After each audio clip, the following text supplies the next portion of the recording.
Hi, St. Luke's staff. It's Ben Sanderson. I thought I'd bring you the content of our Techie Brekkie sessions on Monday mornings at 8 o'clock to in a digital format, just so that if you're unavailable on the day to come in, you can still get content that I'm sharing with you. So the first one that I wanted to look at today was iFake, which is a web-based app, I guess, and it lets you create fake text messages.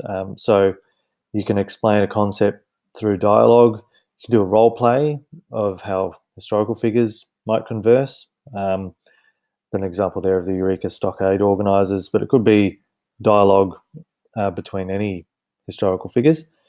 You could also apply it to some social and emotional teaching, not just cyber safety, but as children have access to messaging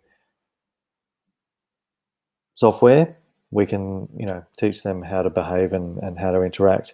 And you can also use it as a way of going through some character descriptions and look at how book characters might interact and get them to start thinking beyond the text a little bit.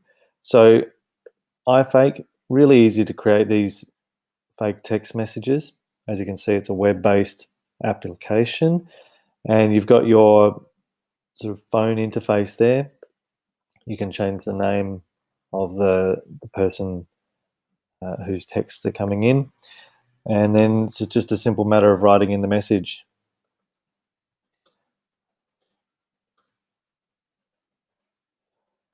And you can imagine how the conversation might go. So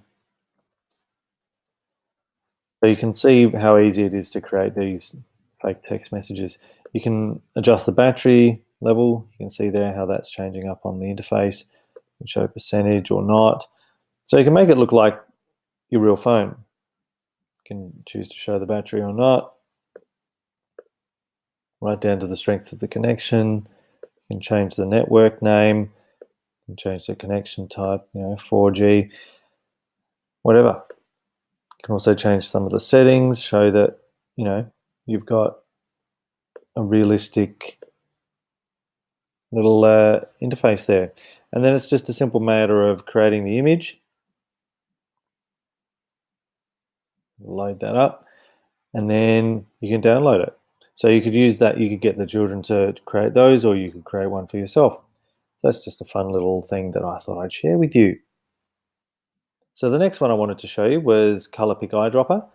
And you can find any color that you want from a web page or a logo or whatever, and apply that to fit the color scheme with your school or anything that you're creating, usually in Google Slides, but you can apply it in other apps as well. I don't know about you, but I've often found that I've had to use the color palette to try and match the colors by eye, but this is a really quick way of doing that. So I'll run the little video here because it's already done for me. So it's simply a matter of adding the extension, and then it's ready to go, and you just hover the crosshairs over the color that you want. It creates the color code, which you can then paste into the color palette, and away you go. See there, and it transfers the background beautifully. You can do the same with text color, which means that you can create a color scheme that matches your school logo or your school color scheme in a really quick and easy way, rather than trying to match up the colors by eye.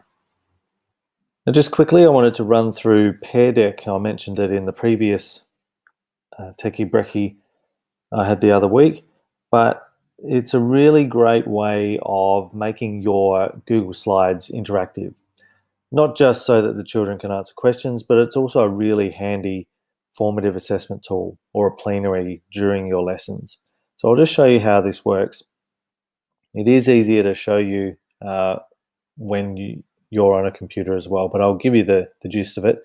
So I've added the add-on here, and I can see Pear Deck as an option under add-ons, and I can open the Pear Deck add-on. What that does is that gives me a list of options down here, and I can insert the Pear Deck slides that have already been created, and they're templates, so they can be changed either way. The ones I really like are the ones here in the during lesson. So midway through a lesson, you can get a sense of the room with a slide such as this. You'll drop it in, little Pear comes up, and there it is. So it drops it in there, and then when you're presenting with Pear Deck, the children in the class can move their dot around to whichever one applies to them.